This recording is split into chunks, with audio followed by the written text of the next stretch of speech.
জানিয়ে দিব এই মুহূর্তে আমাদের হাতে এসেছে বাংলাদেশের গুরুত্বপূর্ণ আপডেট সংবাদের শিরোনাম। শুরুতেই থাকছে ফিল্মি স্টাইলে পুলিশকে ধোঁকা দিয়ে ঢাকা ছাড়ে 2 হামলাকারী। এবারে জানিয়ে দিব মির্জা আব্বাসকে নিয়ে মিথ্যা সংবাদ প্রচারের অভিযোগে মামলা।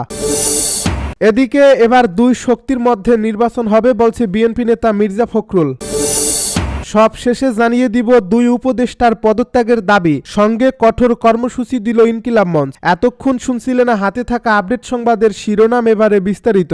তবে তার আগে অনুরোধ রইল ভিডিওটিতে একটি লাইক এবং কমেন্ট করে জানিয়ে দিন ভিডিও সম্পর্কে আপনার মূল্যবান মতামত। আরও জানিয়ে দিন ভিডিওটি কোথা থেকে দেখছেন বা কোন জেলা থেকে দেখছেন। ফিল্মি স্টাইলে পুলিশকে ধোঁকা দিয়ে ঢাকা ছাড়ে 2 হামলাকারী। ত্রয়োদশ জাতীয় সংসদ নির্বাচনে ঢাকা 8 আসনের সম্ভাব্য স্বতন্ত্র প্রার্থী ও ইনকিলাব মঞ্চের মুখপাত্র শরীফ ওসমান হাদির উপর হামলা চালায় দুর্বৃত্তরা। এই ঘটনার পর হামলাকারীরা যেভাবে ঢাকা ছেড়েছে তা যেন ফিল্মি স্টাইলকেও হার মানিয়েছে। তদন্ত সংশ্লিষ্টরা জানিয়েছেন, হাদির উপর এই হামলার পরপরই আইনশৃঙ্খলা বাহিনী মূল সন্দেহভাজন হিসেবে ফয়সাল ও আলমগীরকে শনাক্ত করে এবং প্রযুক্তির সহায়তায় তাদের গতিবিধি অনুসরণ করতে থাকে। তবে সন্দেহভাজনরা তাদের ডিজিটাল ডিভাইসগুলো সচল রাখলেও সেগুলো নিজেরা বহন করেনি। এসব ডিভাইস অন্য কোনোভাবে চালু রেখে বারবার সেগুলোর জায়গা পরিবর্তন করানো হচ্ছিল। পুলিশ যখন তাদের ডিজিটাল ডিভাইসগুলোর অবস্থান ধরে ধরে ঢাকার বিভিন্ন জায়গায় অভিযান চালাচ্ছিল, তখন তারা রাজধানী থেকে নিরাপদে বের হয়ে ময়মনসিংহ হয়ে হালুয়াঘাট পৌঁছায় বলে ধারণা করা হচ্ছে। এর আগে হাদিকে গুলি করার পরই তারা পল্টনের কালভার্ট রোড থেকে মোটরসাইকেলে নিয়ে নয়াপল্টন হয়ে শাহবাগ, বাংলা মোটর, কারণ বাজার, ফার্মগেট হয়ে আগারগাঁও এলাকা দিয়ে মিরপুরে পৌঁছায়, যা যে কোনো সিনেমার দৃশ্যের চেয়ে কম নয়। আইনশৃঙ্খলা বাহিনী ও ময়মনসিংহ সীমান্তের স্থানীয় সূত্র বলছে, ফয়সাল ও আলমগীর সেখান থেকে প্রাইভেট কারে করে আশুলিয়া হয়ে গাজীপুর দিয়ে সড়কপথে ময়মনসিংহ যায়। ময়মনসিংহের ব্রিজের পার থেকে বাহন পরিবর্তন করে আরেকটি প্রাইভেট কার নিয়ে হালুয়াঘাটের উদ্দেশ্যে যাত্রা করে। প্রাইভেট কারটি হালুয়াঘাটের ধারাবাজারের একটি পেট্রোল পাম্পে গিয়ে থামে। সেখান থেকে 3 জন যুবক এসে তাদেরকে মোটরসাইকেলে তুলে নিয়ে হালুয়াঘাটের ভুটিরিয়া পাড়া নিয়ে যায়। সেখান থেকে 3 জন যুবক এসে তাদের 2 জনকে মোটরসাইকেলে তুলে নিয়ে হালুয়াঘাটের ভুটিয়াপাড়ায় নিয়ে যায়। রাত 2:30 পর্যন্ত ভুটিয়াপাড়া সীমান্ত পাড়ি দিয়ে তারা ভারতের মেঘালয় রাজ্যের পশ্চিম পারে পাহাড় জেলার একটি পৌরসভা এলাকার তুরায় পৌঁছায়। গতকাল পর্যন্ত তারা সেখানেই ছিল বলে জানা গেছে। এদিকে হাদির উপর হামলার পর থেকে সচর আইনশৃঙ্খলা বাহিনী। এই হামলার ঘটনার পর থেকেই নিবিড় নজরদারিতে থাকার তথ্য জানানোর পরও আইনশৃঙ্খলা রক্ষাকারী বাহিনীগুলোর সদস্যদের চোখে যেন ধুলো দিয়ে দেশ ছেড়ে পালালো ইনকিলাব মঞ্চের মুখপাত্র শরীফ ওসমান হাদি হত্যাচেষ্টায় জড়িত প্রধান 2 সন্দেহভাজন।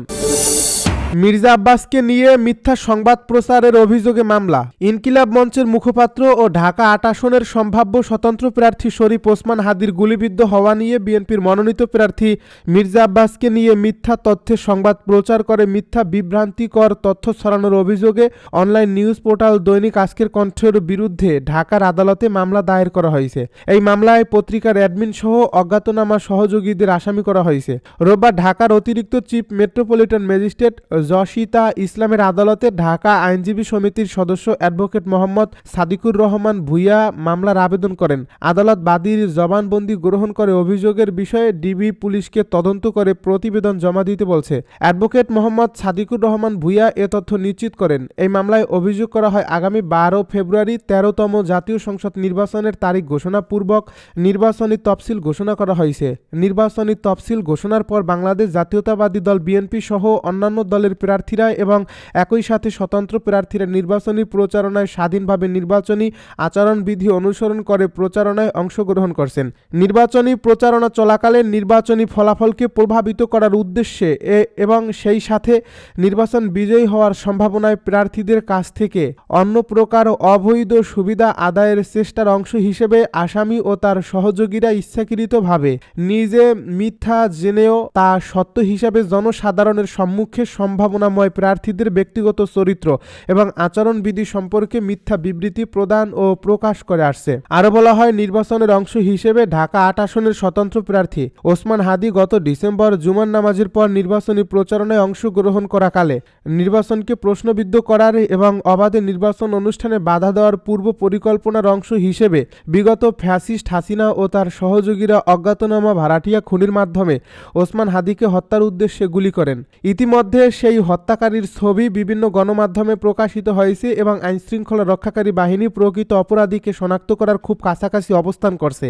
সেই মুহূর্তে আজকের কণ্ঠপত্রিকা ও তার সহযোগীরা ঢাকা ৮ আসনের নির্বাচনে বিজয়ী হবার সম্ভাবনাময় প্রার্থী বাংলাদেশ জাতীয়তাবাদী দলের মনোনীত প্রার্থী মির্জা আব্বাসের নির্বাচনী ফলাফলকে প্রভাবিত করার উদ্দেশ্যে এবং তার কাছ থেকে অন্য প্রকার অবৈধ সুবিধা আদায়ের লক্ষ্যে ব্যক্তিগত চরিত্র ও আচরণ সম্পর্কে আজকের কণ্ঠপত্রিকা এবং তার সহযোগীরা ১২ ডিসেম্বর বিকেল ৩টা ২৫ দিকে দৈনিক আজকের কণ্ঠ নামক অনলাইন প্ল্যাটফর্মে মির্জা আব্বাসের ক্যাডারদের গুলিতে বিদ্ধ ওসমান হাদি শীর্ষক বিবৃতি প্রদান ও প্রকাশ করে, যা সম্পূর্ণ মিথ্যা। এবার দুই শক্তির মধ্যে নির্বাচন হবে বলছে বিএনপি নেতা ফখরুল। দেশে এবার দুই শক্তির মধ্যে নির্বাচন হবে বলে মন্তব্য করেছেন বিএনপির মহাসচিব মির্জা ফখরুল ইসলাম আলমগীর।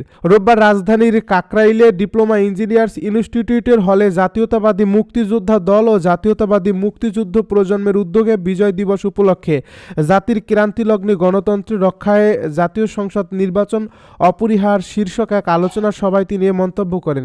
বিএনপি মহাসচিব বলেন, এবারের নির্বাচনটা হবে দুটো শক্তির মধ্যে।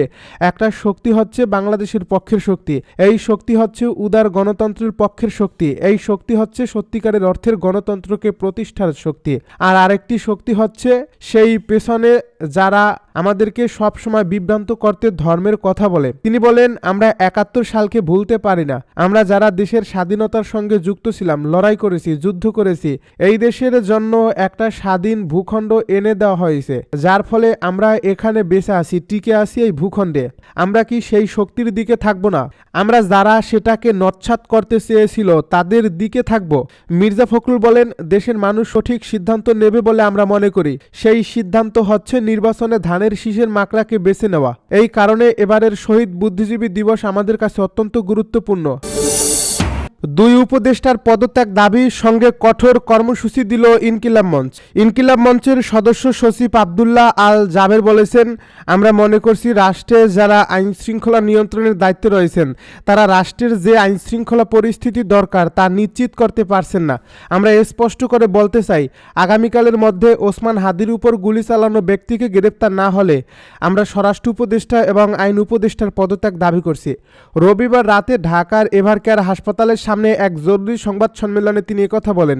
আল জাবের বলেন, ওসমান হাদি বাংলাদেশের সার্বভৌমত্ব রক্ষার সবচেয়ে বলিষ্ঠ কণ্ঠস্বর। একই সঙ্গে তিনি অন্তর্বর্তীকালীন সরকারের শক্তির সবচেয়ে বড় জায়গায় পরিণত হয়েছিলেন। তাই সরকারের দায়িত্বে ছিল হাদিকে রক্ষা করা, কিন্তু সরকার সেটি করতে ব্যর্থ হয়েছে। তিনি বলেন, আমরা আপনাদের ৪৮ ঘন্টা সময় দিয়েছিলাম, কিন্তু এই সময়ের মধ্যে আপনারা ওসমান হাদিকে খুনের চেষ্টাকারীকে গ্রেপ্তার করতে পারেননি। ইনকিলাব মঞ্চ ও জনতার মতামতের ভিত্তিতে বলছি, ওসমান হাদি কোনো কারণে নিঃশ্বাস বন্ধ করলে সেদিন অন্তর্বর্তী সরকারের শেষ দিন হবে। আল জাবের বলেন, আমরা চুপ করে রয়েছি, এতে মনে করবেন না ওসমান হাদি শুধু ইনকিলাব মঞ্চের, বাংলাদেশের ১৮ কোটি মানুষ এবং ওসমান হাদি।